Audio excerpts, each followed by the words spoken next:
Hello everyone and welcome back to my channel. My name is Matt. I'm a licensed clinical therapist and certified sex therapist.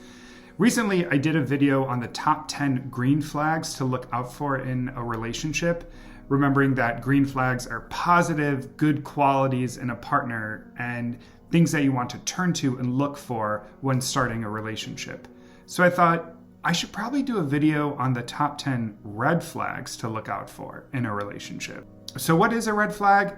A red flag is an action or behavior to look out for in a relationship. It is something that a partner does that makes you pause or take a step back and reevaluate, is this somebody that I want to continue dating? So while they are a little bit different than, let's say, deal breakers, which are run and get out of there, a red flag is something for you to just sit with and monitor throughout a relationship. So what are my top 10 red flags? Well, let's get into them.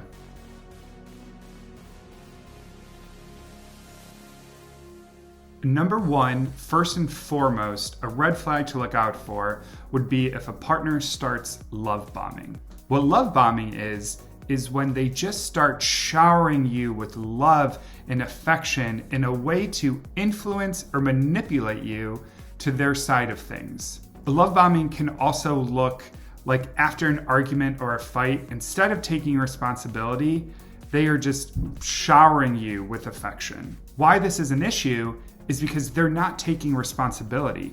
They're just trying to manipulate you over onto their side so that you two can move past whatever argument occurred. Number two, they describe their exes as crazy. Why this is something to look out for is because if somebody has spent time dating another person and it ends, that is tragic and it's awful, but most likely why it ended, if it was a consensual, non-abusive relationship, was because two people just couldn't make it work. So if your partner is going around saying that the exes they dated were crazy and insane, that's something to look out for. Why is this person I'm starting to get in a relationship with shaming their ex? What actually is going on or was going on in that relationship? Next, they are rude to people in the service industry. This is pretty straightforward in the fact that you want to date somebody who is empathetic. Going back to the top 10 green flags, one of them was they have empathy and they look at other people and not try to belittle them in any way. Not only outside of the service industry, but in general, if somebody is looking down on another person, what does that tell you about their inner thoughts? Is there an insecurity there? Why are they being so rude to these individuals who are just trying to help? So watch out for that. Next red flag to look out for is how they express their anger. If they express it in damaging ways, that's something to consider. If my partner is going around punching walls or breaking things, I want to be on the lookout of what is making them get to that point, that escalation, which they are not only harming objects, but they are harming themselves. That can be really problematic because who knows what that means for the future. What is going on in their head that they can't get control of their anger and that they have to have this intense, strong, and damaging outlet? 5, this is a pretty big one, and I see this a lot in relationships. They put you down, they belittle you, and then they say, it was just a joke. Nothing is ever just a joke in this world. Truly, right? If I'm going and I'm saying, you're stupid, you're awful, that decision that you made was dumb, but I'm just joking, we call that a cop-out. It's basically saying, I can say what I want, and then I'm just gonna gloss over it and say that I was just kidding. This can be problematic because not only are they avoiding trying to have a potentially deeper conversation about their feelings, but also they're harming you with their words, and that's making you then question yourself in some way.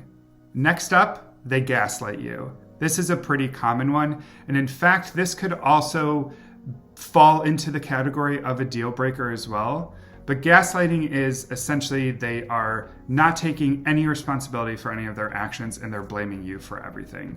Please watch out for that. Next up, they hold prejudices. They engage in discrimination. Why I consider that a red flag is because if somebody has such strong negative beliefs about people or groups that are different from them, then I'm wondering what is stopping them from then carrying that out into the relationship. What if you have a friend that is part of a minority group? How is that then going to play a role in your relationship?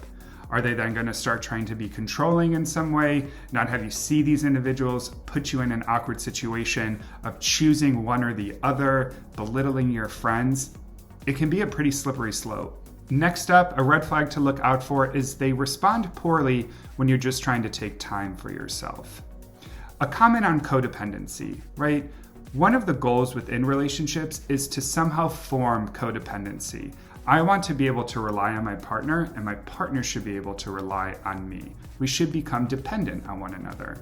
But the problem is sometimes that dependency takes us to that point where then we are so entrenched in our relationship that we're losing our individuality. If you find that your partner responds pretty negatively to you wanting to engage in individual actions, that is a red flag. Remember, as individuals, we take care of ourselves as best as we can so that we can show up to our relationship. Try to sit down and have conversations about why the independence to you is important, and you need to take time to yourself to recharge your batteries. Number 9, they are unreliable and inconsistent. This is pretty straightforward. In relationships, we talk about a trust equation. Words plus action over time equals trust. If I tell my partner, I'm going to be home at 7:30, I'm going to try my best to be home at 7:30, and if I'm not, I'm going to send a text letting him know I'm going to be a little late. If I cannot be consistent, if I cannot be reliable, then trust is really hard to build, and relationships can then be on unsteady ground. And last but not least, they need constant reassurance. Now, I'm not telling you to be rude or cruel or not show any empathy, but there's something to be said about an individual who cannot self-regulate their emotions and needs constant validation to feel secure. This is taking a lot of energy out of the relationship, and it can put you in a position of feeling extremely drained. So pay attention to how much attention or energy or validation a partner needs. As we wrap up, remember, red flags are something to be monitored. They're not deal breakers. If you find that a partner is inconsistent, if you find that they are rude to service industry individuals, if you find that they lack empathy or they're love bombing you, it's not that you have to end the relationship. Just sit and have a conversation with them. And if needed, go seek out a couples therapist. Work on those communication skills, work on building empathy, I feel statements. All of this can lead to processing a red flag. All right, thanks everyone for watching this video. Please subscribe and like. I love making these videos. I love creating this sex positive content. And by you liking and commenting and subscribing, it helps me continue to push towards my message of creating more sex positivity in this world and, quite frankly, providing that sex education that we all need. Until next time.